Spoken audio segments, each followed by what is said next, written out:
Hold on to your butts. Yay! Star Wars Acolyte!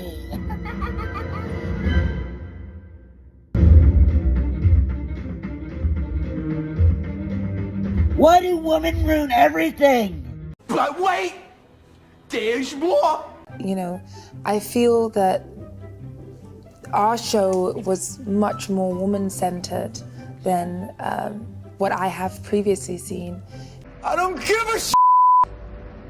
Yeah, I feel like we are part of a wave of more inclusive and more beautifully represented Star Wars shows. You need to shut the f up! Fans that don't necessarily look like what you normally think like the traditional Star Wars fan looks like, because if there's anything that I learned from this show, it's that, you know, the Star Wars fan is varied. What the hell are you talking about? Fool of a took. Also, 5 minutes later. The power of one, the power of two, the power of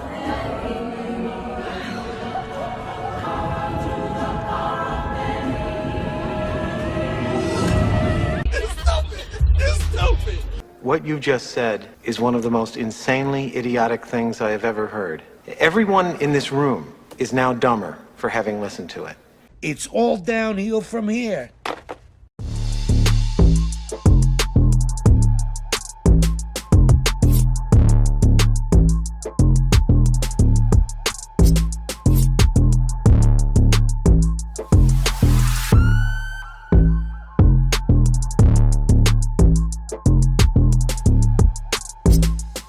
Alright, chums up. Ready, guys? Let's do this. Leroy Dragons!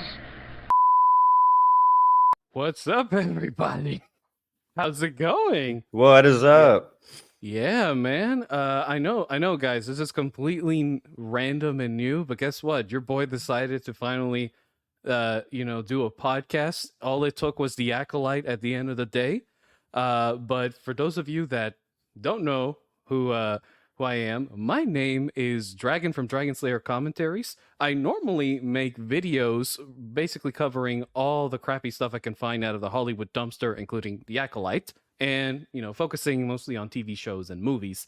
And today, I brought along a guest that you guys may know as Wyatt's Metal. And while he normally covers metal, he is also a very avid pop culture person like I am. And he's basically the only other person besides me that watched The Acolyte, and I needed somebody to share in the suffering with me. So how you doing, Wyatt? I am surviving. It's, it kind of feels like the end of World War II, where you're like, yeah, it's dead, it's done, but, we have to struggle to try to survive at this point. Oh, my goodness. Fucking, The Acolyte your intro was, one, really good, I thought, and two, reminded me of all the shit of why I just have less than apathy for this fucking show. Yeah. That's the target, to give you trauma and comedy at the same time. Trauma for those of us that watched it anyway. The thing for me is that it's so bad to where I don't even plan on hate watching the rest of it. Like I watched the first episode because okay, let me see how bad this shit stain really is. And then the second episode I watched, I think half of it, and then I was like, you know what? No. The third episode, I was like, I have to watch, the final funeral pyre that is any semblance of decent Star Wars, but I'm not going to watch the rest of it. No, I mean, look, I probably, oh Lord, it depends. I may have to do it if people end up liking this, but oh Lord, do you imagine that shit? People just liking it, and then all of a sudden now they're like, give us more, Sensei. I'm like, fuck. But I do this for y'all, the wonderful audience at the end of the day, okay? But one thing that we were going to start covering regarding the Acolyte is that since, I know that we want to get stuff out of the way really quick so we can discuss the juicy stuff. So first off, for those of you that are not aware, while this may be a video recording on YouTube, I will also put this on my Spotify, which will have the same name of the Tangent King podcast. Stay tuned for that. I will put the links in the description of this video as well. And for those of you that have YouTube music, this thing will also be added there. And you can also find the podcast playlist on my channel called by the same name, the Tangent King Podcast. So yeah, this is the first inaugural episode of that cast. And by the way, just to get that out of the way quickly, if you guys enjoyed the video at any point, you already know what to do. I'm not going to reiterate the obvious because I'm sure it's been regurgitated a billion times. But as for the Acolyte, which is what you guys came for, we're going to first start off, Wyatt. No one came for the Acolyte. Nobody wants to. They came for us to complain about the Acolyte. They want to hear the truth about the Acolyte. Nobody came for the Acolyte. Yeah, exactly. Nobody even knows who the fuck the Acolyte is. That's Go true. figure. Yeah, so I still don't know. But let's first start by we're going to cover the general plot summary of these episodes. And to sort of give you guys that are watching the video some visual guidance, I do have the actual show pulled up, but because of YouTube, I can't exactly show the clips ongoing because they would get very mad. And I don't want my first episode to get flagged by them. So you guys are going to be watching screenshots on this end. You really should be thanking YouTube so that people don't have to see these. Just thank them. Thank them for not... Anything that helps people not see this abomination is welcome. Thank you, YouTube, for sparing my life. No, yeah, but I do want to give those guys watching some sort of well, yeah, of course, yeah. But let's show this. So right now, to start off with this plot, first off, this show is set in the worst way presented possible, I think, because instead of doing the usual scrolling text, they like to do simple fade and transition. We're a lazy band. We had like a $185 estimated $1 million budget. Now we can't afford to do like the fancy title screen. The other it does feel like just a really cheap, like made an iMovie like transition thing. Dude, it absolutely is. But yeah, as the screen says here, basically this is set 100 years before the Phantom Menace. This was confirmed by the showrunners and basically every insider in history. Now, basically what they're trying to say here is the Jedi are a bunch of police jockeys. Gestapo police. But for some reason, bad guys exist to give them meaning once again. And somebody's looking for revenge. Now, when you read that, you're like, what the fuck? Well, what I read here and go, what the fuck, is where it says, a powerful few learned to use the Force in secret. I'm like, what do you mean secret? Like, I know it's the fuck, nobody would give a shit. Or, I mean, not that no one would give a shit, but it wouldn't be like fuck, like the entire galaxy, look at these two witch girls scissoring with the Force. We are going to get into that, of course, but let's just give them the rundown. So basically, we get this presentation, and then we get Once Upon a Time. Our Once Upon a Time in. We got Naboo. Rick James. I don't fucking know. Yeah, Rick James. Once James, Upon a Time in Naboo with Rick James. Yes. Perfect. When she kills Trinity, you're like, that was cold-blooded. Oh yeah, dude. So y'all know. So basically, the way this starts off is she's on some random planet. Actually, not some random planet. I just don't bother remembering the name because it's completely unimportant so far anyway. All you gotta know is they're all really stupid names. Like they're on planet Hibblebleh. Yeah, it doesn't even like sound like a language like you could interpret or anything. It's just like on planet Hibblebleh. Yeah, it's so ridiculous because so she arrives at this bar, right? And they do this replay of the cantina scene where they're like, oh yeah, bunch of seedy bars, people drinking. I remember. Yeah, right. There she is. Good old Trinity herself. But dude, I have to playing say Trinity. Yeah, exactly. Playing herself, which is funny as hell. Yeah, think about it. It's just the Jedi version of Trinity. No, it's literally straight up. They were like, wouldn't it be cool if it just did the Matrix scene, but Star Wars? Dude, they did that, and one of my coworkers literally was like, hey, I was watching the first episode, and, the fighting scene was interesting, but then when I saw the scene where she walks in, and she's looking at her, he literally said, "Oh my god, that's Trinity." And then I'm like, yeah, I think that was the target. I don't That was think the they point. wanted. Yeah. Yeah, The you don't. Matrix. There's no part of you could see like, oh, this is Jedi Master, whatever, a different character. Yeah. You're like, oh, it's just cameo. Yeah. Exactly. And by the way, I knew the whole time that she was gonna die after this scene. Not like from a leak or anything. I could just tell, like it was in all the marketing, and it was only this scene and no others. I'm like, she's gonna die in this. It's gonna be fucking stupid. And I was right. Yeah. Well, yeah, they couldn't afford her. Apparently, I don't know how with that budget that they had, but they couldn't afford her. Right? Yeah. I was telling my friend too that like Carrie-Anne Moss as a Jedi that like is maybe too strict and goes like too far, or is maybe like a bit kind of gray Jedi, like Mace Windu-ish. That could have been really fucking cool. Like she could have been a really interesting, good character, but the script was made by retards. It was really made by a bunch of them, and yeah. But by the way, I do have to say one interesting thing about this show right here, right? So they do the whole bar scene, and oh god, this is so stupid how she does this. So she's hanging around, they're having fun, like she's hanging around with these seedy people at the bar, and all of a sudden our main antagonist walks up and she's like, hey bro, I got beef with you. Get up, we got to fight. Like, and y'all don't believe me, she's literally does the stance. She walks up. Oh no, first of all, yeah, she walks up and she's like, hey, fight me. And then Trinity turns and goes, yes, my child. And I'm like, what the fuck? She does that.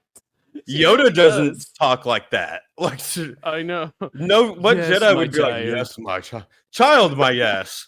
Like, Child, my ass, you're as annoying. she said that, I was like, I feel like these people have never seen Star Wars. And there's that very first line, and like, I feel like Jedi wouldn't say that unless it was like Kaboth.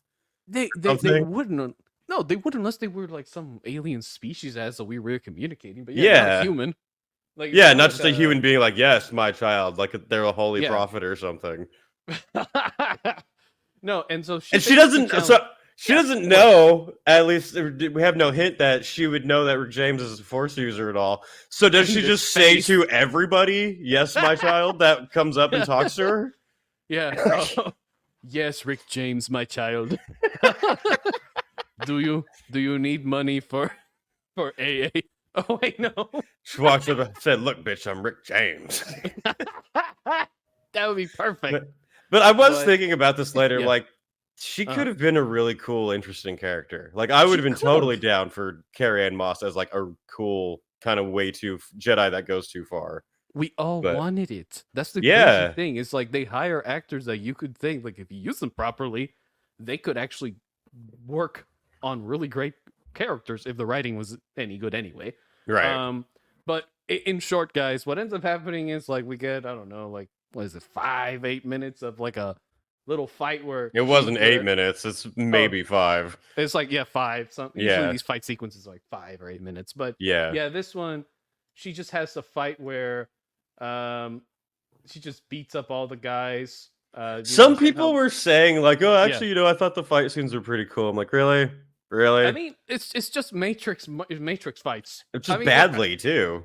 Yeah, they're done very bad because they have no idea, because they don't seem to understand, like, Jedi.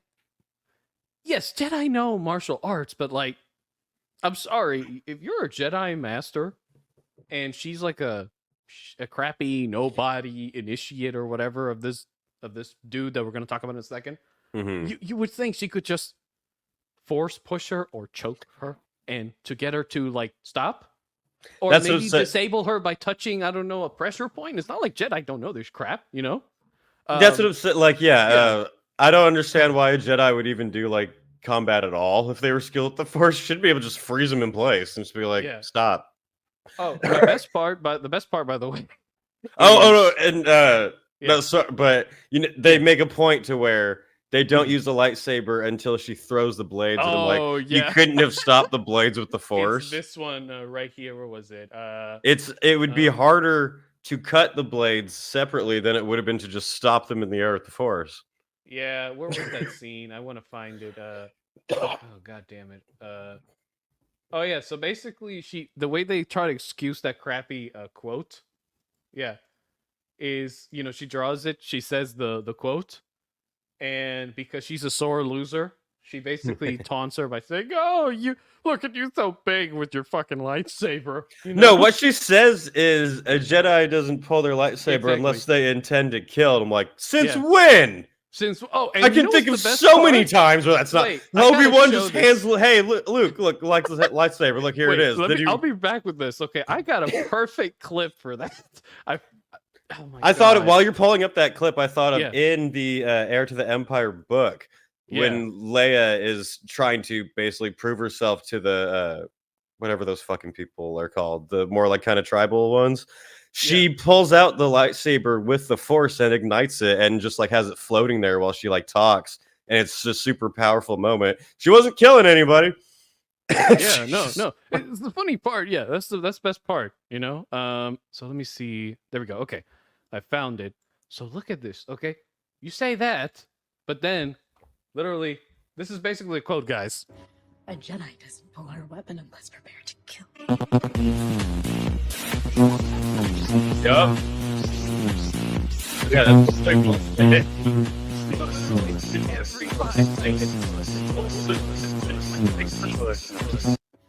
Yep. Like, what do you mean? It's from people I would guarantee they've not seen any of the movies. I've noticed all of these new actors when they're asked, what was your favorite movie? They always say Revenge of the Sith. I'm like, I think that's the one that like they're made to watch. Yeah. And then they just don't watch any of the others. But why would you make them? What? Oh, yeah, because their attention span is so low they would fall asleep to the other two. That's fair. Probably. Yeah. But, going back to this, basically she says that BS quote and then uses it and then distracts her by trying to basically throw a knife at the bartender for some reason. Okay. And that's basically what kills her. But a butter knife. A butter knife, yeah. I always think this, okay? I think, my God, if she's a master, wouldn't she be able to like see her throw the knife and just stop with one hand and point the lightsaber at her neck? Like, if you see her turn the other way and you're in the middle of a fight with somebody that can throw knives with pretty good accuracy like this one, you would think in your mind, okay, I am not going to let my attention go off of here, and I'm just going to stop the knife from flying in whatever direction it's going. Right. And then I'm going to point the damn thing straight at her. Or, I don't know, maybe grab it and redirect it back at her. Maybe at her leg, for Christ's sakes. You don't have to kill her. Okay. That or even they could have made it interesting to where she throws the butter knife and Trinity only has time to kind of like move it so it doesn't hit her, but then it does hit someone else, and maybe play with that. But no, it's like we've seen multiple times people get stabbed with lightsabers repeatedly and be fine, and then a Jedi master dies with a fucking butter knife to the chest. I know. Look, at least Qui-Gon took a whole lightsaber through him. Okay, right, and that made more sense. But oh god, I just can't. I love her reaction too. I love Carrie-Ann's acting really shows that she got a paycheck. Oh yeah. It really shows like somebody didn't tell her what the role was, or she didn't give a fuck. Bro, she was looking at that thing like I'm dead now. Oh, I gotta play dead. Literally, just what you see. She just acts all dead. Oh, where is it? Yeah, look. Yeah. I'm sorry, guys. That looks like you just fell over dead. Sure. Yeah, guys. So for those of you listening, it looks like she laid down. Like she's taking a nap. She's so bored with filming this crappy ass show. This is her taking a nap between takes, and they're like, let's use it. Oh, yeah, we'll just record her. We'll just let her know we got what we needed out of this part. I hate too that Disney cannot make a scary villain.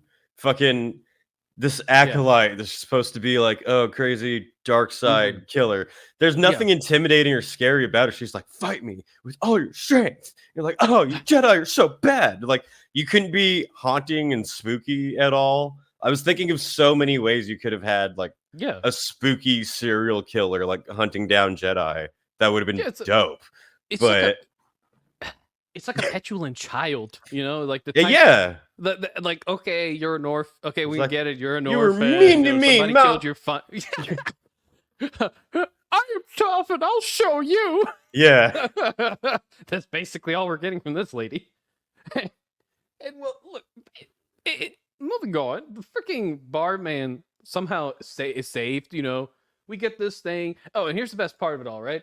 So I think this was like the worst lore, like story writing decision they ever made. Okay, basically, they have her take off her mask, which, by the way, doesn't cover much. They could have made like a cooler. It's just a COVID hood. mask. Yeah, it's a COVID mask. It is. Oh Lord, it really is a COVID mask. And the insane part of it all is they could have given her like a cool hood design that covered her entire face, maybe only showed her hair, and kept her identity hidden throughout, I would say, almost the entire show until near the end. Because here's what happened with this is my reaction. So I see her uncover her face, you know, spares the barman because he has a kid, even though, you know, if you watch later in the show, you're like, what the hell? This makes no sense. You literally killed a bunch of people that probably have kids too. But anyway, yeah. But she spares the barman. Then we get the title, because that's what they like to do these days all of a sudden, because they always put it in every single episode, just like with Ahsoka, because they know that we are all going to get amnesia from this, so they got to remind us every 5 or 8 minutes. Yeah. Hey, you're watching The Acolyte. Remember? In case you forget how crap what shitty show you're watching, because they all blend together after a while. Is amnesia from just trauma. That's basically all we get out of this show. And right after they show the title, there we go. Boom. We are shown this. And basically, it's a completely different person hanging around with people, doing their illegal manual work labor job. Same hair. Exactly, same hair, same face. And my reaction to that was like, oh, so either this person is secretly evil, or this is her twin. Okay, and I knew it was crazy. I made that conclusion by accident. I did not want to. It was just my brain unconsciously, because I'm trained to look at this stuff like you. It's like, oh, okay, it's either the same person or it's a twin.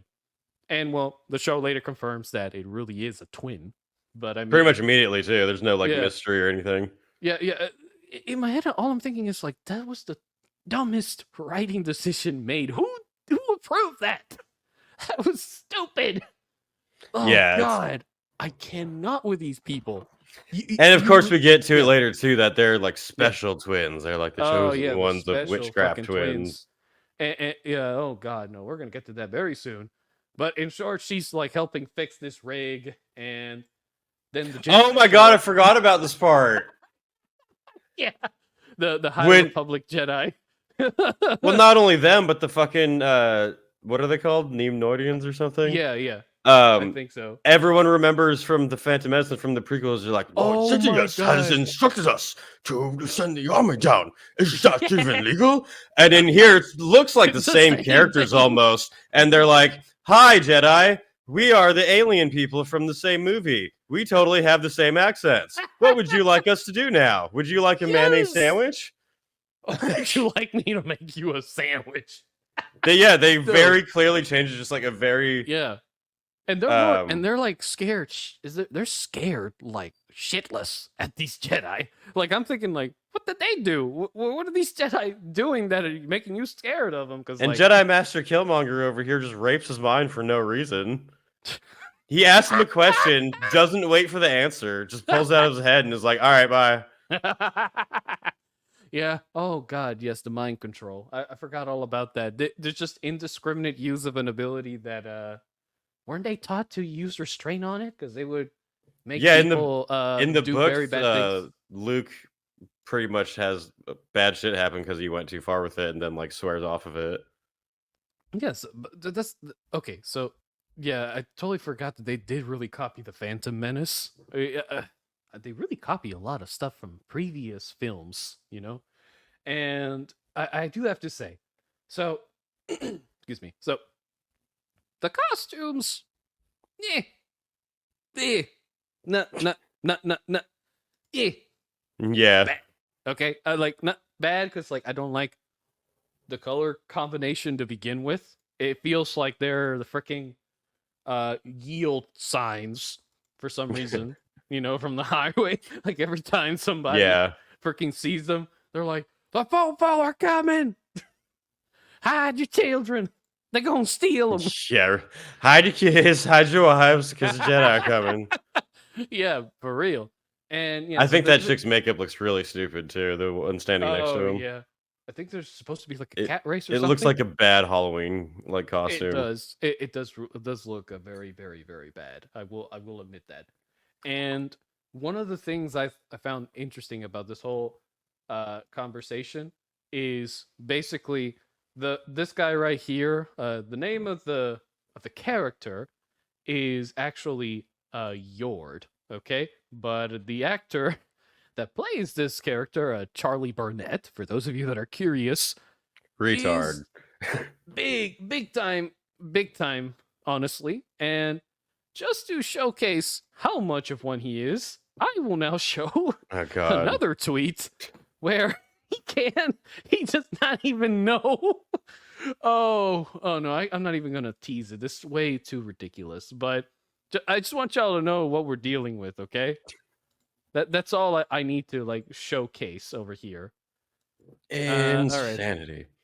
It is insanity, honestly. I always wondered like how far could we go before it just implodes on itself. But here's what I wanted to show, right? So this is who we're dealing with, everyone. Well, Anakin just killed a whole Death Star. How many people died on that? Well, you don't notice it cut off right before It too. did. The chick does the like cut the camera thing. I did get in trouble for this answer at Star Wars Con. I got heat. Yeah. And in my mind, it's so funny to me because it literally, as a person who's outside and just a fan coming in, that was what was so beautiful and interesting to me. You know, people have been talking to me online about how Darth Vader is such a bad person. It's very clear, and it's very well established from those actions. But if you can't look and see that Anakin blowing up the Death Star possibly killed millions and millions of people, I'm going to get in trouble for saying this right now. You should just shut up. It's just like, yeah, because you're Told fucking him you idiot. should just shut up. And it seems like it at least gives the impression from that interview that they told him before not to say that, and he did not realize why they told him that. It seemed like he took it as like, oh, don't like say maybe Darth Vader had good parts. He and they were like, no, don't say Anakin blew up the Death Star, you fucking idiot. No, dude. Why would you even? If you're gonna do an interview and say you got an actor that has absolutely no clue about Star Wars, like say they're like Sean Connery when somebody gave him the script for Lord of the Rings and he said it was stupid, but say they paid him more, right? And he opted to go in. You would at least tell this person, okay, look, basic information. Like in this case, who blew up the Death Star? That or just look, don't bro, talk about Luke. Story elements if we know that you don't care about it. Yeah, don't talk about it. And for God's sakes, please, just know if you have to, just tell them Luke blew up the Death Star. Don't say anybody else, just say Luke. Okay, we need to look good for this gig. That should be on your PowerPoint like list. Like, you know how Biden knows the cards of like sit in a chair. It should be like Luke blew up the Death Star. And one thing about that is just to be safe. A defense a bunch of people have said too is like, oh, the actor doesn't have to know all the lore. A lot of actors don't know the entire lore to the character. They just play the part. And I'm like, yeah, I understand that, but how about we don't put up with that shit anymore? Because there's tons of actors out there who are better than him, who know what Star Wars is, and it would mean something to them to perform it accurately according to the lore. So I'm tired of this shit of like, oh, it's not an actor's job to know the whole story. I'm like, well, if it's a big like franchise that means something to people, maybe it should be. Maybe you should be looking for people who like it means something to them to make it rather than just a fucking job. No, I know. And even then, for like the ones that don't know it, for example, Viggo Mortensen, who played Aragorn, had no clue about the lore. Literally, the one who read the books was his son. And his son literally told him, look, Dad, this is a really, really good gig. This is a really good book. Just read it. And he did. And he learned. And you know what? It only took him a couple of weeks to probably read that gigantic compendium. And that's usually, I could assure you that when they hand these actors their script, I am quite sure they have ample enough time to learn it and to research if they have to. I know this because there are actors that have played roles, like, for example, Matthew McConaughey, when he played the role of somebody that was struggling with AIDS. Okay, he went and got AIDS, so it made sense. He knew how to play the role.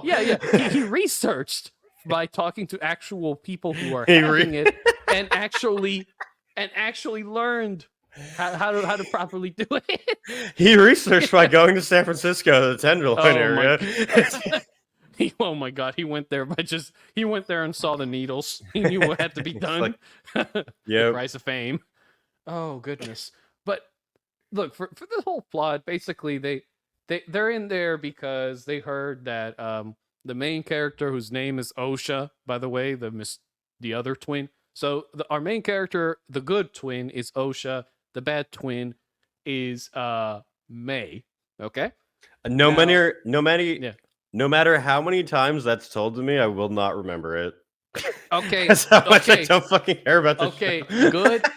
Look, think about this. Good Rick James. Yeah. Bad Rick James. I got that. Can you get that? Okay, there we go. That's okay, guys. From now on, that'll be their titles. Good and bad Rick James. That'll be it, okay? Good Rick and evil Rick. Yeah, there we go. So basically the whole reason they're there is they notice that good Rick James is actually just running away after she got expelled from the Jedi Temple because I guess she just didn't pan out as a Jedi and she got tired of that. And so they want to question her because Trinity got assassinated by somebody that everyone in the bar describes that looks very much like her. Okay? And when they encounter her, she basically says, the whole galaxy. There's a whole galaxy of trillions of different beings. Yes. And they profile the one black chick with dreads and be like, I think she's the one that killed those people in the bar. This is police racism, sir.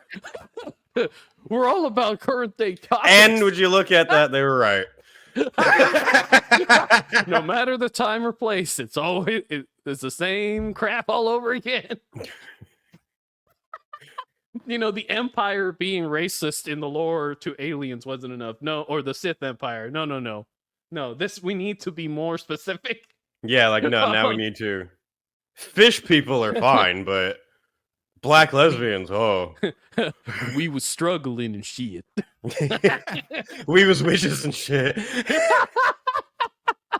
Yeah, and oh my God, yeah, so it's so ridiculous. We got to make jokes about it every 5 seconds. We apologize for our childishness, but this is a very childish product that we got here.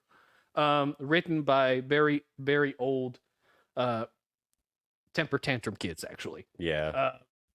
And so with the whole story, she says no, and they're like, well, we're sorry, we're going to have to take you into Coruscant to properly question you in the interrogation room, And they take her over to transport, and we have this thing where this bald Moralian master that I can't remember. Is that how you pronounce the freaking name of the green aliens? I forgot.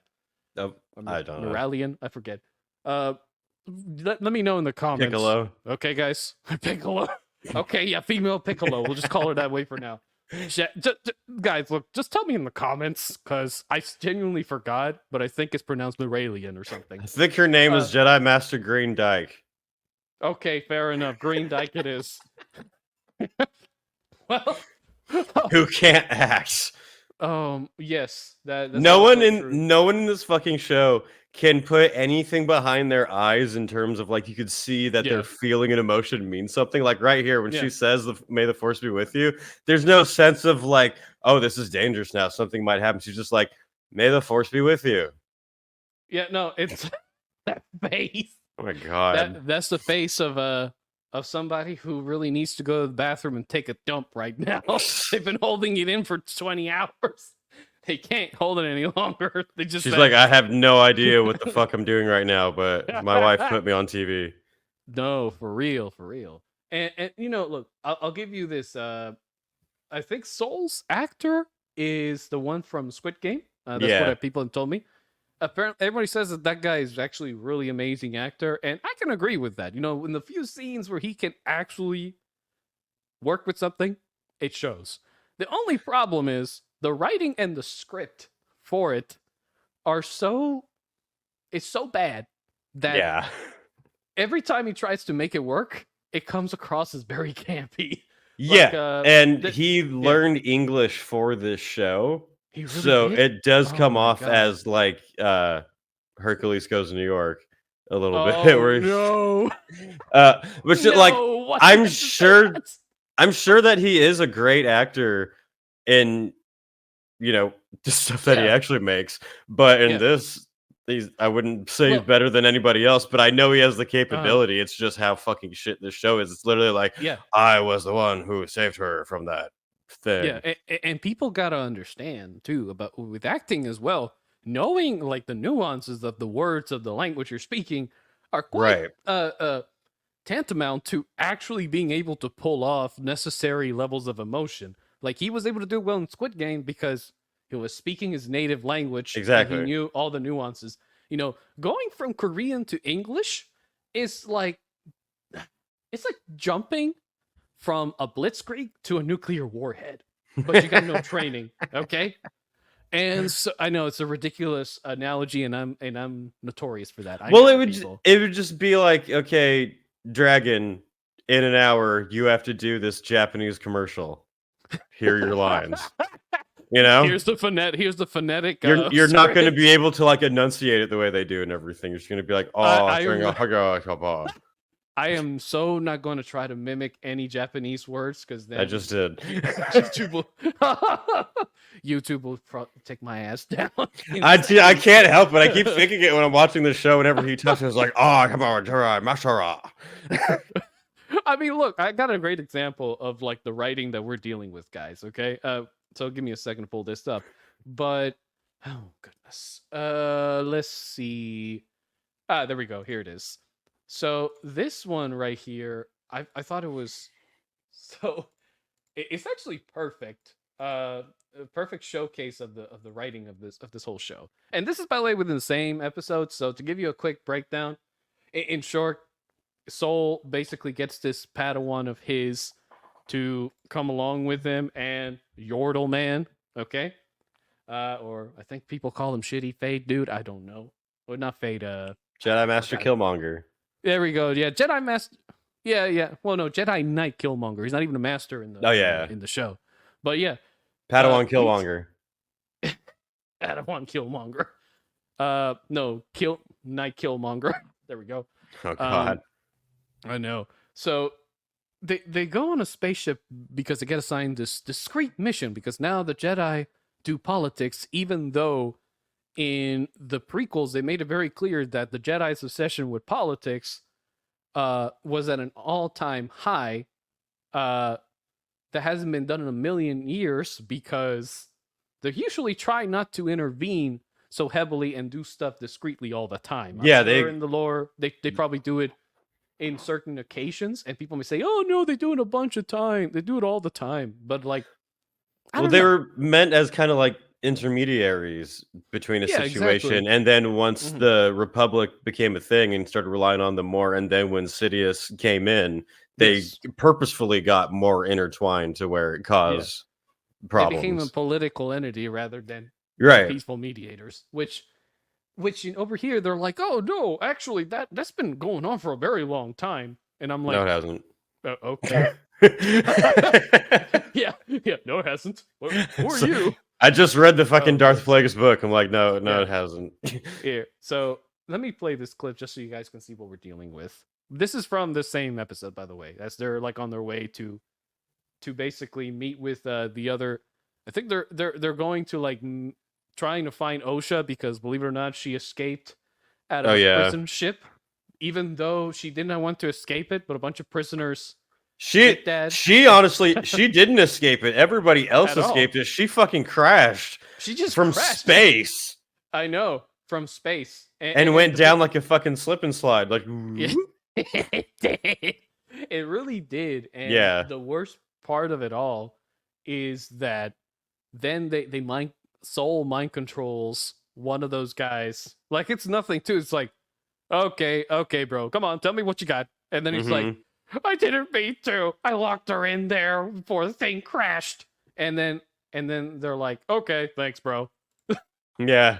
And then like, oh great. And then other stuff, they're like, I can't tell if she's lying or not. Yeah. I'm like, well, why don't you mind rape her like you've been doing for everybody else? Oh my god. No, dude, it's just crazy. But let me show you this writing as they're on their way there. Do you think that... No. May is dead. I saw her die. A few moments later. May is alive. I believe you. Do you think that... It's so retarded. Yeah, by the way, this is like later in the episode when they finally find her, okay? Right, yeah. And there's no Oh, thing where he fudge. like sees where he's like, Yeah. oh shit, maybe I was wrong. He just sees her there and he's like, okay, yeah. Yeah. No, it's the so this is the okay, so finally we get to the point where before they find her, she starts having these weird visions. I don't know if they're alluding again to the crappy forced diet thing that nobody liked from the sequel trilogy. But they probably are, which Oh, is they fine, are. so- They definitely are. Oh god, Wyatt! God damn it! I didn't want you to confirm my theory that I was already strongly suspecting. I Yeah. want to live in a world of illusion for 2 seconds. I want to live in a world where this doesn't exist, but here we are. That's fair. That's fair. Oh god, but in short, this is what happens. Oh yeah, for some reason Stop making the men shirtless. When Kylo Ren I did it, was know. fucking cringe. I know it was cringe, but now they got a black dude in on it, so they can get, I guess, all the white girls obsessed with black dudes. I don't know. It's weird. They do some weird scenes. That It's for all the don't seem to fit. men. It's for the few like gay men that are around. Probably, I don't even know because I think most of the female audience is checked out by now. Yeah. Oh man, but yeah, she has these visions of her. You know, basically she goes, "Oh May, hey, come here. I know you're here." And then somehow Soul sees I think Osha or May. I don't even remember anymore. Oh yeah, so they're going after May or something. Oh no, he sees Osha or good Rick James, and then all of a sudden, I think she almost falls off a cliff, gets saved by him, and then the episode ends. Here's what annoys me about all of these episodes so far, and they did this in Ahsoka too, but not so obvious, and that is that they end them in such an abrupt way. Yeah. That you're like, what? Yeah, we were That just was kind of it. like, what? And the plot too, the way it started. Tell me if you felt the same way, but I felt like I was watching the second act of a movie that I did not get to watch the first act of. I can kind of see that. I can see what you mean. Yeah, it's like, did I miss something? Okay, did something happen? Well, it does kind of like yeah. it sort of expects you to care about the characters immediately when you don't. They do, yeah. Oh, and now we're actually going to move on to the second episode because technically it's actually just the first episode, but chopped in half in a very bad way. But And then there's another dumb fight at the end of it. oh yes, of course, always the dumb fights. And by the way, I love how the whole thing starts. But this is how they start their previously on the Acolyte. Right? Yeah. This is how they started. Bedtime. Yeah. Previously on the Acolyte, everyone fell asleep. For real. That's quite the inside joke they got there, guys. And then Like tune out now. Yeah, exactly. Tune out now before you get mad like we did. Oh yeah, and fucking Smilo Ren, the fucking Smilo Ren. Oh my god. his fucking mask straight up has Oh, like it's the teeth on it, and you mask. know the fucking people were like, "Wouldn't it be so cool and like spooky if you had like a spooky smile?" Like, whoa, like it looks retarded. It's not even teeth. It's like a weird looking like tube, like for the breathing mask. Cause It's like supposed to look, yeah.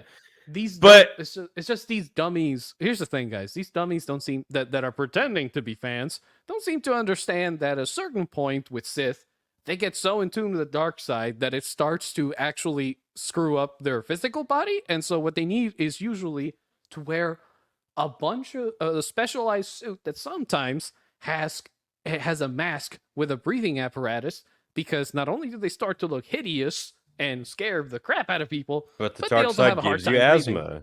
Yeah, exactly. So basically, they get asthma helmets. That's what I was gonna say. Is that Disney doesn't understand that Darth Vader had the helmet and the voice because it kept him alive. They just go as like, bad guys wear a helmet and have spooky voice because it's spooky. Like, I remember when I watched Force Awakens and Kylo Ren took off the helmet, I was like, what the fuck? Yeah. Like, it's not just some fine? stupid thing you wear just to look cool. Why weren't his look? At least why didn't you make his eyes yellow or something? Like, okay, fine. You don't Why want was he to a show. bitch? I know. He's so bad that he can't even pull out the yellow eyes. Like, bro, you.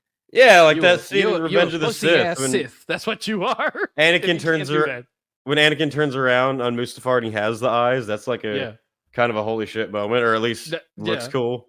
But that was the whole point. Just finally the submission, you know? Yeah. To the dark urges as a will. Oh, and they try to make him look cool by having him like pull out his lightsaber for like a split second. To fucking nobody. Yeah. He just opens it for no reason, and then it cuts immediately. Like, we're talking, this is a frame, by the way, guys. I did not make this. Okay, this is a single frame. The second he pulls it out, next frame, boom, intro, Star Wars. It's implying that he's fishing.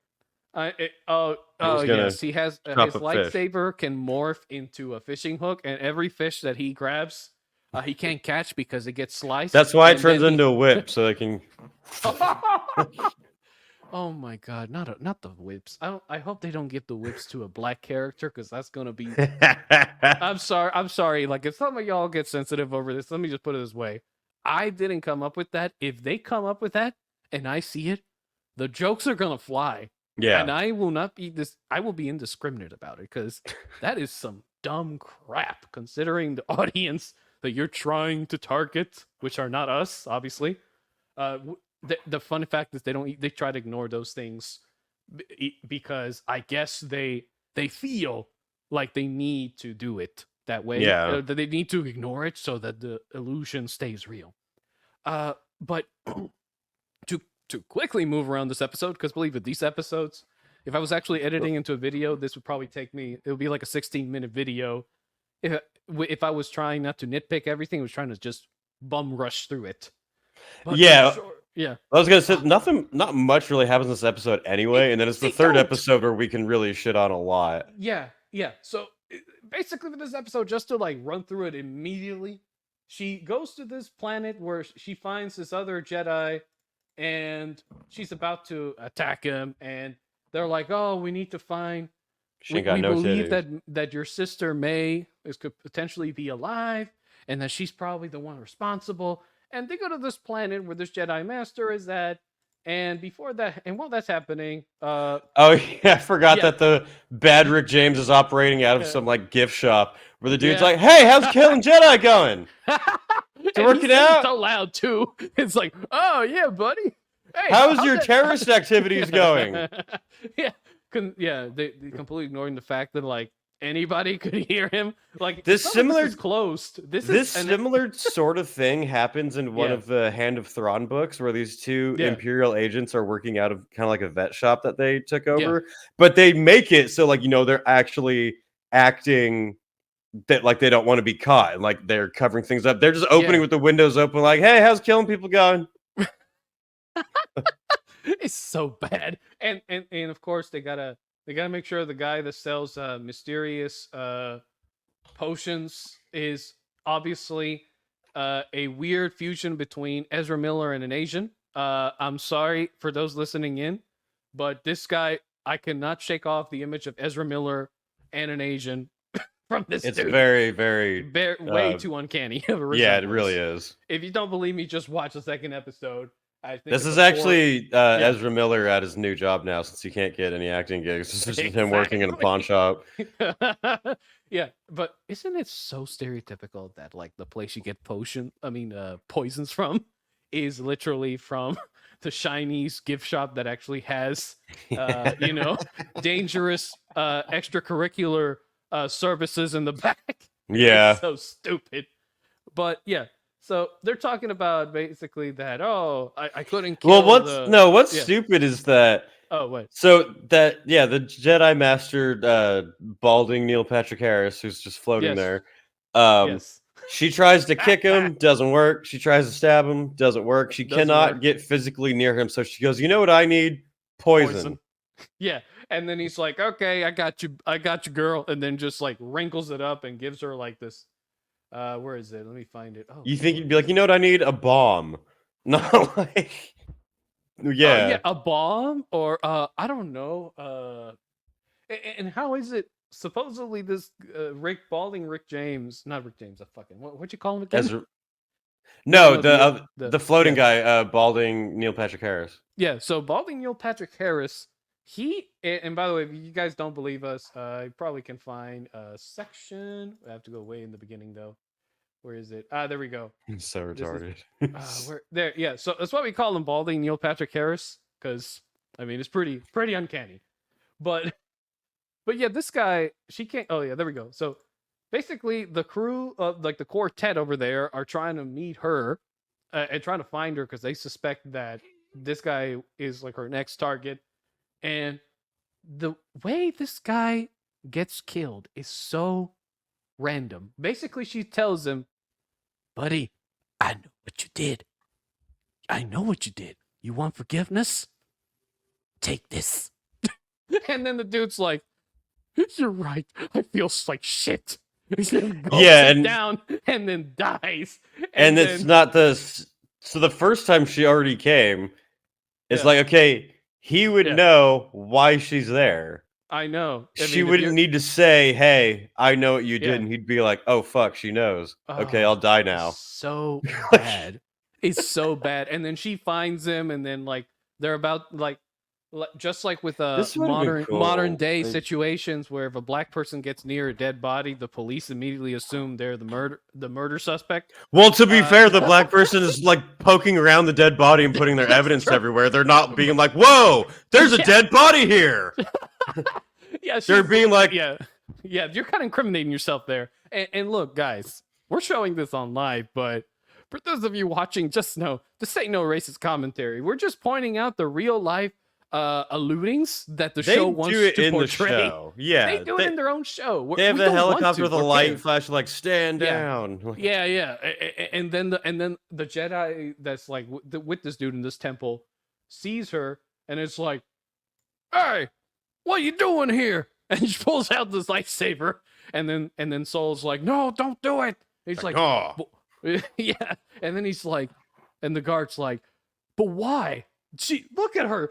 She's poking a dead body." And then of course, Yordle guy over here comes in. Who was like chilling the whole time. Yeah. He was just chilling behind fuck are you doing? scenes. Doesn't even come out. He only comes out at this exact moment. Yeah. You would think if he was following her, he would, I don't know, come out with her and be like, "What happened?" No. It just comes out mysteriously. He's like, "Oh yes, I was following her after I saw her trail off." Like, what were you doing, guys? Corner sweating. It's like, huh? Yeah. It's so stupid. And then afterwards, they follow her back. I think they find the shop where Asian Ezra Miller is at, and basically they tell him the gig's up. Tell me where you find this girl. No, they didn't even do it like that. They had the sister. Lure her out. They had good Rick James walk in, pretending to be bad Rick James. Yes, good talking Rick James. completely different, and he doesn't notice at all because he's racist and can't tell black people apart. No, the best part is yes, you're right, but no, the best part is he actually knows he actually knows that it's not her and that it's her twin sister. Okay, even though they try to make it clear beforehand that the sister is not a very talkative person, likes to keep things private. So how the hell do you know that? Yeah, They really. don't ever answer it, and then he's like, "I know you're May's twin sister. You can't fool me." And then all of a The sudden, twin sister that she thought was dead that since a was child. Yeah. Why would you know that it's her? I know exactly. Okay. Like, how would you know that unless she told you? But then you tell me that, oh no, she's very private. She doesn't say anything. What? The inconsistencies are just ridiculous. Yes. And then they shake him down to give her like a location, and they do like the sting operation. Could have with just Soul. mind raped him and got all the info they needed. Oh yeah. But then Soul says, no, I don't want to do that. I want to like talk with her. Oh, the best part of it all. Good Rick James or OSHA tells Soul, hey, take me with you so I can talk to my sister. Maybe I can convince her to stand down. And he's like, no, you will not. I will take care of it. And I'm like, what? Yeah. Wouldn't you want to have? Wouldn't you want to bring the sister of the person that you're trying that the other hasn't seen in a million years to show up? Think is dead and to be like, hey, I'm not dead. Stop. Yeah, and then have her talk her out of it, or at least be cooperative. No. We gotta have another. They never do that in hostage negotiations. Get a family member to try to talk them down. Exactly. No, they never do that.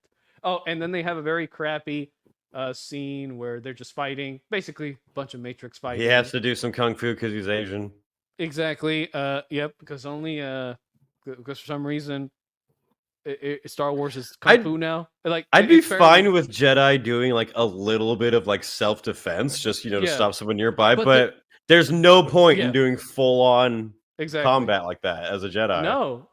No, and even then, like, if you're gonna do that, the way it would work is, if I remember correctly, because this is from me talking about like the Clone Wars animation movie, they portrayed this very well with Anakin, which is basically like envelop the Force around your entire body to create a barrier, but also like physically strengthen you. And they could have showcased it by having his punches have like more effect than hers, making her fly out more. Because he's a master, And I would assume if he does secret missions, maybe he's learned how to properly defend himself without using his weapon by just enhancing himself further. But one example that I fucking hate to give any acolyte to the this show, but in Kenobi, when Reva is trying to attack Vader and he's just dodging her, they did that better than this. It was more believable that it was more kind of That's the whole point. But like, if you're that powerful, you probably learn methods to subdue people because you don't want to pull out your card right off your best card out of the blue, Yeah. And he at the end he did what we all wanted him to do in the very beginning, which is just like put his hand over her and then stop her completely, and then have the other two Jedi show up and just restrain her. No. We're gonna have the other guy over there just standing watch and only intervene when just being like, you got it. The master gets in danger. So stupid, this logic. Yeah, and then afterwards, she like, I forget. Does she see her sister or something? No, she doesn't see her sister. At the end, good sister intentionally misses with a fucking taser. Yeah. Or a stun gun, but taser. Yes. Oh God, I forgot. Yeah. And then he tells what's it called? And then he tells the master here, that can act on the hologram. Oh yeah, I need more time. Like, looks like he's talking to the Geico lizard there. Like 15 minutes could save you 15% or more. Oh, would you like another addition to that? Oh, sorry, we cannot extend your plan. We must go on with the meeting right now. Yeah, and so now all of a sudden they tell him, "Oh no, we don't have time. We need you to come back to the council. We're gonna have to come up with a strategy because it's getting out of hand." And he's like, "Why? I could chase her down and finish this quickly." And she's like, "No, you're gonna come back and you follow the rules all the way to Coruscant, which takes fucking weeks, baby." Oh, and then for some reason we got evil Rick James trying to kill Asian Ezra Miller, but somehow Asian Ezra Miller is just as well trained as her. So my question was, why didn't he try to escape? But okay, I guess I don't know. We'll see what happens with him. But yeah. She fails to tase her sister, right here. Like we're talking, she misses so A bad. lot, yeah. Like she really misses hard. And oh yeah, so she has her in her sights and shoots the lighting pole. I mean, it seems like so they're bad. trying to imply that she intentionally missed, but there was nobody Yeah. around to see that happen either. And by the way, we got introduced to our the Wookiee Don't Jedi, care.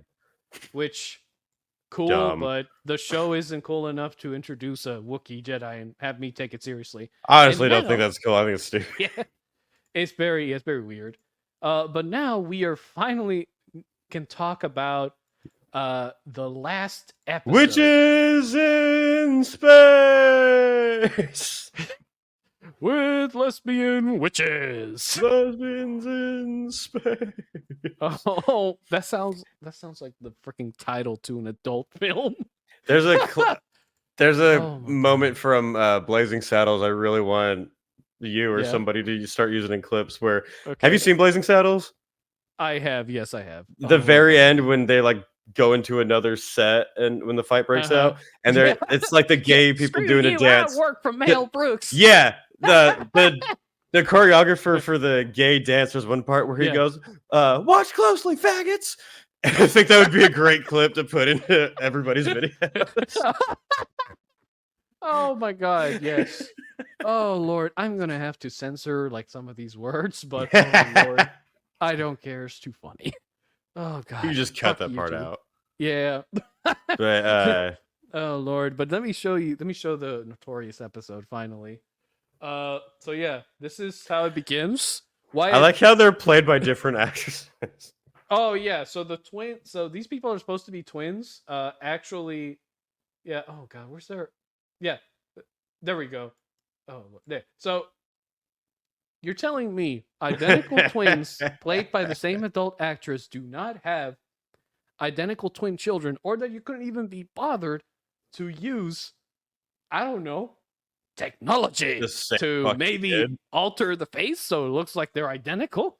Yeah, like No. These are supposed to be identical twins that look that way when they're adults. Even though the one on the right has softer features, while this one and an angular face, while this one has more rougher features with a round face. that's racist, Dragon. No, No, God damn it, that's not what I was trying to do.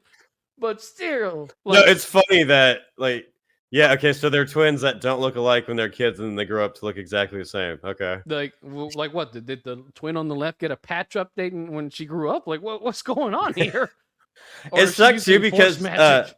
the girl on the right, the one that plays Yeah. the evil Rick James, Yeah. I've seen she was in Violent Night, and she was really good in that, and I liked her in that. And then this, She is, was great. in this she's awful, but it's because of like the character and the writing and everything. It is the character. So I was like, oh, this sucks. 'Cause Oh Lord, I actually but do like her and know that she can do pretty well, but Yeah. in this it's terrible. I'm And, gonna kill you. Oh God, yes, that was so bad. But I want. And then we y'all have to- Yas Queen. Yes, yes, the Yas Queen Matron, and oh Lord, look, with this episode, it's ridiculously long for no reason, but I'll summarize it like this: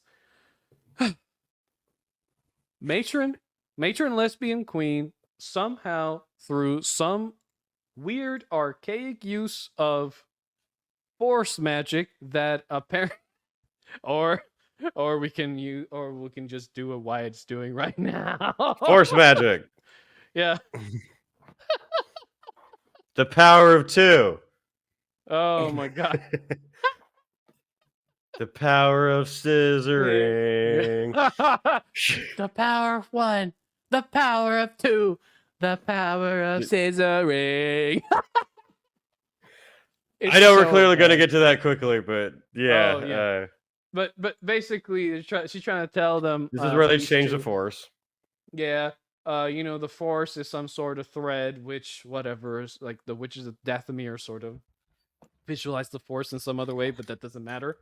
So yeah, these are different witches. These are not the Dathomir witches. So any of you guys that love the Dathomir witches, you're safe. Yeah, your The stuff hasn't force. It's a block. It's a thread. You pull on it. and you can sow the Force. Yes. I guess. Oh, now I'm in charge. I guess I'll wait for a moment or see what happens. Oh, well, no, I was wanting to show the thing, but okay. That was Lord. confusing. Oh, God. Well, in short, they go in here and they try to like make this sound all mystical, but at the end of the day, all that ends up occurring is they tell them the phrase, "You too special," and then they start fighting like children because they are children, but we're talking like suburban children, not children raised by a coven of witches. Like literally start pulling at each other and just trying to hit each other for some reason. They don't explain why either. Okay, you picture like yeah, night witch children like doing spells to fucking murder each other or something, not just like If you've ever babysat for some spoiled brats, basically that's what they act like. And the show tries to like blow it off as oh no, it's just a display like the duality between these two. One is nicer, one is badder. Dark, light, so deep, bro. Like no, it isn't. no, yeah. And I hate this. They're like, one person, can do a little bit of strength, and then another does like more strength. Yeah. Like, really? Because Darth Vader could fuck up like anyone, no matter how many people were in front of him. Didn't he fight like a group of Jedi?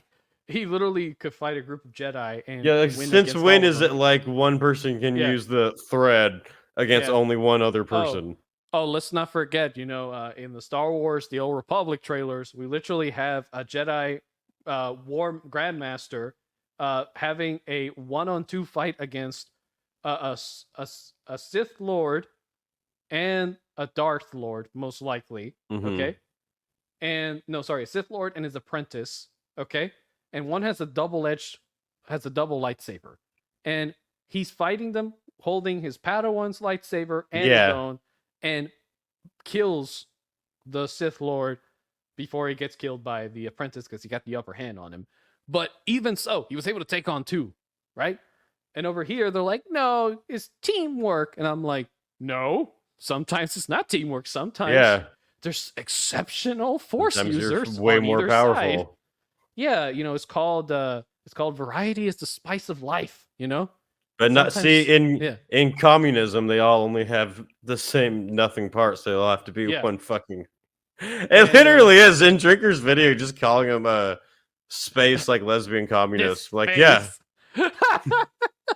this freaking face, man. Oh Lord. Yeah. So this scene, there's no brain cells went for into it. making this fucking scene. So No. they say like this is Zero. an ancient ritual that we haven't done since the time of our ancestors, and the ritual is the power of one, the power of two, the power of many. I'm like, you're so fucking dumb. You And it couldn't have sounds made so it bad. just sound like some spooky gibberish. Like I could have improv something and be like, like just some fucking spooky gibberish would have been way better than you could have literally done like like some just something some more random creepy. But no. It's Star Wars. You could have made up random words. Yeah, and put a you could have random name. literally made up random fucking words and chants, and it would have sounded better.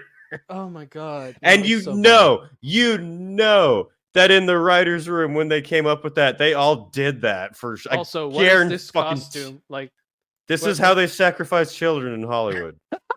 This is actually the Disney meeting to make this show. These children aren't alive anymore. Conspiracy theorists just all riled up now. Look at this! They're confirming their freaking conspiracy here. Watch out for that adrenochrome. And I guarantee all the women in the writers' room actually did this chant and then all simultaneously orgasmed at the same time. Oh god, no. Jesus. This scene is actually them what is it? Putting their cycles together. Yeah, oh my god, no. Yeah, so basically, I don't know why, but these costumes remind me of Flash Gordon. Okay, I don't know why. Like the little girl's costumes might be Flash Gordon. It's just, I guess it's way too goldish. They're for pretty me. funky. Yeah, exactly. Pretty 80s, man. Yeah, they are. You know, they have their ceremony, and basically the evil, the freaking evil Rick James twin, gets all the power, but then the good Rick James twin can't get the power because, oh, look at that. Because the Gestapo come in. Where's the girl? Give us the girl. We have to report you are hiding children under your floorboards. It's in the Republic Code that we are all allowed to have your children for at least a year. If they don't cut it out, we bring you back. It says here you're conspiring against the Reich. I mean the Republic. It really is that. It really is. It's literally that exact talk, and then and then Trinity is like, brings the other child out right now. And the other one's hiding, and then literally she tells like the evil twin, like, where is your sister? She just points at her. I'm like, you bastard. Fucking you are terrible. Qui-Gon recognizes immediately that Anakin is way gifted and special with the Force, and his literal property. He is a slave, and he's like, I don't know if I can. I'm not sure. And he's like, do you really want to? And he's like, the mom, like, I don't know, maybe. And here they go up to supposedly free kids that can do whatever they want. They're like, give us the child. Give us the children. Yeah. It's literally just give us your women. How much for the women? Your girls. Some of your little girls. Yeah, and then basically they almost kill the balding Jedi that got killed in the last episode, until like they come to some agreement, like, oh, okay, you know, if they don't pass the test, you can have them back, okay? And basically the evil twin says, oh yeah, they give him some directions how to pass the test, like how not to pass the test, sorry. And then they go, okay, let's go. Let's enact this game plan. But then the good twin is like, you know, I don't want to do that. I want to be a Jedi. And then like the Mother Superior woman gets all sappy. And I'm like, aren't you the one that's been saying through the entire episode that you want to show the galaxy that not all witches are bad? Right. And you got this great PR opportunity, and you don't even you get mad at her for wanting to do that? Kitty. Precious kitty, by the way. Rocket's making a little cameo. Aww, and he says this show sucks. He's even clawing at it. Oh, man. But yeah, no, that's what happens. And then basically... so the Jedi, yeah, who can mind rape people and read their thoughts, yes, can't tell that the kid's lying. Oh, no, they don't, apparently. Yeah. I don't know how. I really do not know how that's even possible. But you know what? Whatever. I guess that's what they want to do. But it's stupid either way. I thought it was just... The use of ridiculous powers is quite selective over here. Yeah, it really is. I gotta admit, this is very ridiculous. And anyway, afterwards they do the test. The best part. What? Oh, you mean? No, now we're getting to the best part. I mean. Oh yeah. So basically, Soul says, "Oh, you don't have to pretend to lie. I know you want to be a Jedi." And then she's like, "I want to be a super freak, super freak." Super freaky. Literally. And then she goes back to the coven, tells her mom, I want to be a Jedi. And she's like... And they're never like, why? Yeah. No, why? It's just... No. She explains to her why. Basically, she just wants to be something else. With a bunch of psychotic fucking witch bitches. Of course she wants to get out of there. Yeah, I know. And the best part is, like, you're the one that told her to be free or different. Because you don't want her to be the same like her sister or whatever, right? Mm-hmm. And then she gets all mad at her in a subtle way over her decision. Subtle. By that I mean literally says, "Are you sure?" and then does this hug. That is so soulless. I don't know. I guess she was thinking about her Starbucks order that she forgot to pick up in the morning. But yeah, she gets like this, and then we get to the best part. So she's getting ready to go. And then her evil Rick James twin shows up, Bad Rick James. gets all mad at her, and then goes, "No, if you go to the Jedi, things will turn bad. You belong here. I will kill you." Yeah. And I'm like, what the fuck? It's like, wait, how do we go to that? What do you want to kill her over that? You can't go because I want you to stay here. So in order to make you stay here, I'm going to burn you alive. Freaking psycho. It's like serial killer vibes over here. It's like, you're going to be my first victim. And literally. And the way like she's like, I'm going to stop you. How? Yeah. I'm going to kill you. You're like, yeah. And then fucking what? Yeah, sets the whole room on fire, by the way, right? The steel door and the stone fortress engulfs in flame like it's very made quickly. of fucking hay. I know. So these powerful witches who can create life by scissoring can't put out a fire that's on an object that doesn't catch fire. Yeah. Too bad they didn't have any firemen around in this whole lesbian community. Wow. Go imagine that. And we're going to be called misogynist over this, but I don't care.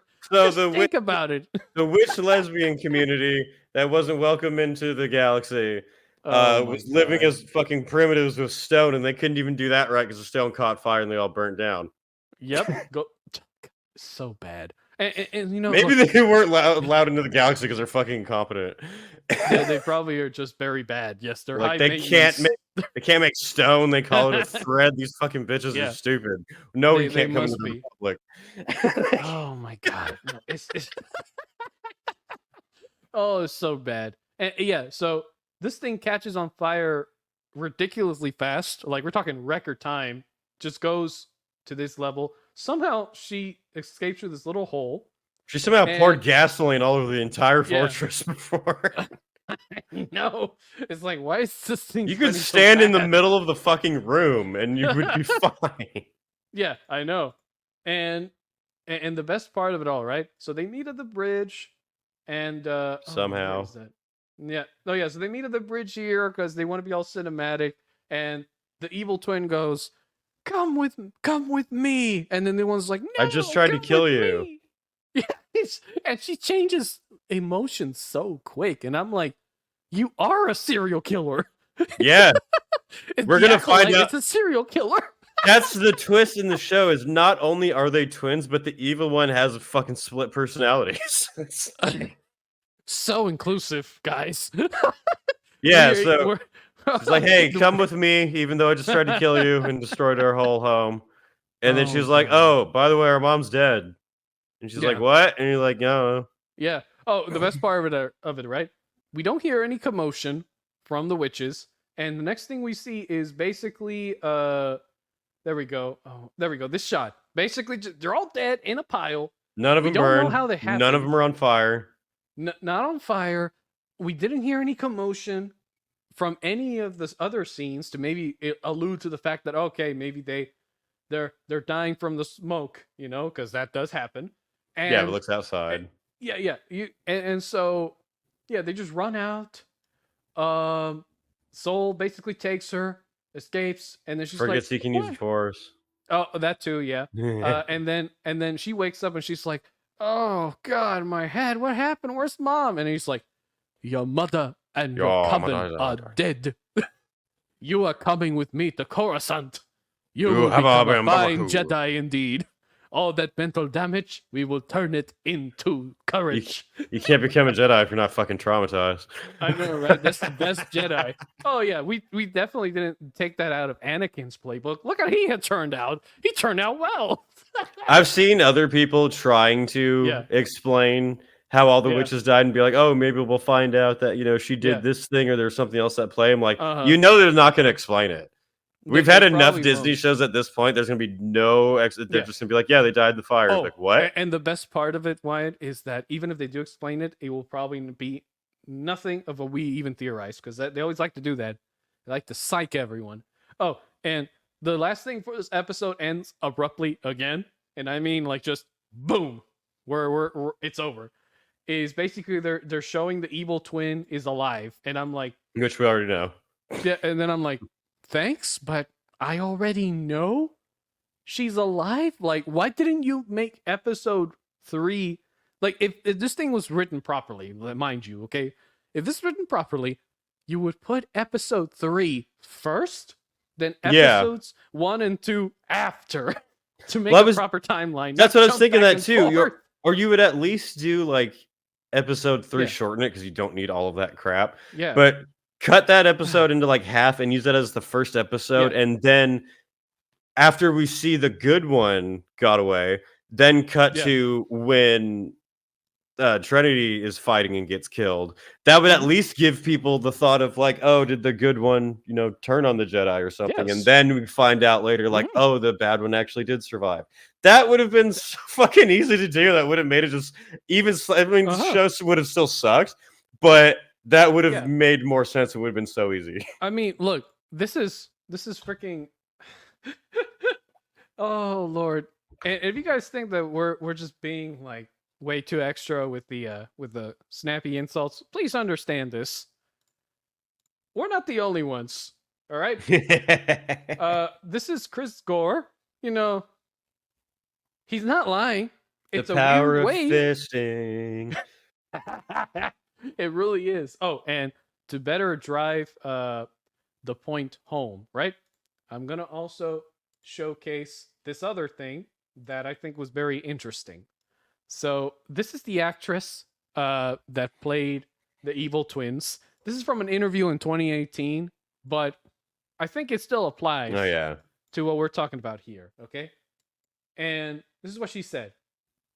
When people watch The Hate You Give, what do you want them to walk away with? Because I know everyone has a slightly different feeling. Well, I mean, white people crying actually was the goal. Okay, this is from a movie that they did that was basically all about like the struggle that Black people have to go through with crime in certain cities and whatnot. Okay, and of course it got like a super high rating from both the audience and the critics, as we all expect. Well, then we have an article that was written by the Daily Wire, because of course Daily Wire is so reliable, that basically is trying to portray her as a paragon of actual justice or what have you. Okay? Wait, what? They're trying to portray her as like this great social paragon. Okay? That this was all misinterpreted, and that this was actually from a movie, which is what I just told you, and that she was talking about the movie. But here's the thing, right? People point out the fact that comment you said, even if it was years ago, is quite a double standard, because other people that from other races or other creeds, whatever have you, that say the same thing, those people like to pounce on them and destroy them socially and economically. But then your own people that claim to be on the right say the same shit, or that you support say the same shit, and all of a sudden you're quiet and defending them, saying, "Oh no, don't overthink it. It's actually not needed."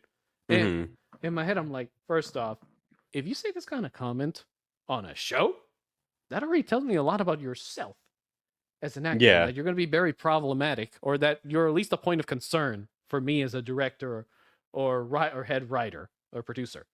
And that means that you're going to probably complain a lot about the script that you get at any point, and that I probably can't defy you too much, because then you'll accuse me of being a racist or homophobic or what have you. Throw whatever label you like there. And I just thought it was quite an interesting read, because all I learned is basically, okay, we're gonna defend her because she screwed up, and now we gotta pull out the shield. I mean, it shows the mindset, and it shows what's important to them, and not mention of story or anything. I do think it's important. Obviously, that context is for a different movie that involves Star Wars at all. But even in her other interviews about the Acolyte show, you don't get any impression of an actual legitimate fan who wants to tell a good story that moves Star Wars forward or anything. Like they said, just like, oh, it's gay and everything. Yeah, it's gay. Yeah, and Leslie Headland, the producer for the show, literally said on an interview that was written down in multiple articles, where she goes, oh yeah, I mean, hey, I'm a white lesbian woman. Like, what? You don't think I'm gonna throw some of that into the mix of whatever I'm working on? What, are you crazy? And then I'm like, well, yeah, it's kind of fucking crazy if your character is sexual, if it doesn't make sense for the universe you're trying to portray, or if it's not relevant. And you know, I saw these comments on people saying, no, on Twitter, they're like, no, they can't be lesbian. They don't show the obvious signs. And I'm like, first What? off, there's literally a scene where they are like embracing. Yeah, or they're like close, right? They're talking to each other, and they're quite close. Okay, and all you need to do is imagine if you replace one of them with a man and show the same scene. People would immediately assume, oh, they must be quite close. You know? Yeah, it's pretty obvious. It was the exact same as like Han and Leia, where you'd be like, it's oh, literally shit. that. Like, Yeah. And by the way, this is the infamous Forbes article that I gotta say, this Eric Kane guy, you're amazing for writing this. You're very brave, sir, because most people working for these big companies would not even dare say it, but this guy sounded like he was traumatized like we were. Yeah. He even mentioned the fact that they had the argument where literally the evil twin goes, the Jedi are bad. And then the good one no, goes, they're good. they're good. You're like, oh, okay. Yeah. And then they, oh God, I forgot they even said that. Yeah. One of them literally said, what have you done? What have you done? What have you done? I know you are, but what am I? Oh no. And you know, he calls this show the biggest disaster on Earth, and then just starts throwing shade at IGN by saying y'all are full of crap. They are full trying of crap. to support this show, that he is confused about the motivation of the main villain, that you know, why did the balding Jedi kill himself over this? Self-deleting. I'll have to probably take that out later, but whatever. I didn't say the funny word. Okay, so the point is, he doesn't understand why that happened. We already know the chant sucked. It was very bad. Night Witches for the win. Oh, and yeah, let's not forget, this show had a $180 million budget, which means that we could have gotten like 12 through 15 Godzilla's -1s for each episode. And Disney's just a money laundering machine at this point. No, it's very bad. And just to showcase to you guys the ratings, right? Because I want to show this very quickly. Yeah, you got to head out in a minute. No, I know. I want to kind of show this like as the last thing. So, people were showing like the IGN, Rotten Tomatoes, and Metacritic scores, and I just want to show you guys how far they've fallen. This is like up to date. The day of this recording, by the way, is June 14th of 2024. If you guys want to keep it for record's sake, since the video will be uploaded later on. But let me just show you what I found here. So right here, Wyatt, this is the latest IMDb rating. It was like a 3.8 when I saw it this morning. Nice. Okay. It went down to that much. And for Metacritic, it actually was like a 4. This was like a 4.5 or 4.4, and it went back down to 4.2. Which is actually kind of funny. And Rotten Tomatoes, damn, it went down more. It was at 18% in the yeah, afternoon. I saw it at 20 and I saw it at 18. I didn't know it went down more. It went down more, dude. That's hilarious. Terrible. Guys, look, we're trying to get you guys to understand is this show, there is a reason why people heavily dislike it and why the shills are now trying to do damage control for Disney, even though it's not working. It's just adding more oil to this fire that's already turned into a mega forest fire. And what we want you guys to understand is that we want to inform you. Okay, we want to inform you of what is actually going on, what is actually in the episodes themselves, rather than tell you our personal opinion first. We want to let you know exactly what happens so you can understand why people feel this way, why we feel this way. Because I believe that's the only way we can encourage people to make products that are actually good and meaningful and that an actual audience will want to watch. And by an audience, I mean normal people that are not obsessed with activism every single second of their lives. Right. And with that, I do want to say this. Wyatt, I want to thank you so much for coming and watching the show. I want to thank our wonderful audience that will soon be watching this. Before we go, Wyatt, could you tell these wonderful people where they can find you? Yeah, you can check me out on Wyatt's Metal on my YouTube channel, where I talk about heavy metal stuff and make fun of everybody's favorite bands and get a lot of hate comments. We have a lot of fun there.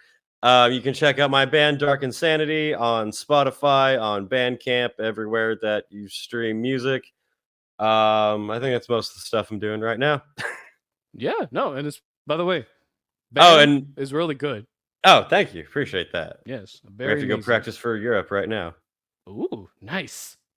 But yeah, no, I and also, guys, for in terms of this cast, soon this will be uploaded into YouTube. If you guys want to check out my channel or Wyatt's, or even his Spotify, I will put all of those links in the description. You can find, and I also provide all the links to Rotten Tomatoes, IMDb, Metacritic, and also extra website links that we couldn't get to because of time, that further emphasize from various different sources why the show is not so well received. Okay? So I just want to let you guys know that. And with that, I think it's time to go. But before that, okay, go, be awesome, be creative, and get some sun. Okay? Namaria, friends. And now for something completely different. What are stories but mystery boxes? There's a... What a load of shit. You wanna play games? Okay. I'll play with you. Say hello to my little friend! Damn! Oh, no, I ain't messing with you. Oh, no. Until next time, I'm a British person. Good night. What? You want more? It's okay. We know.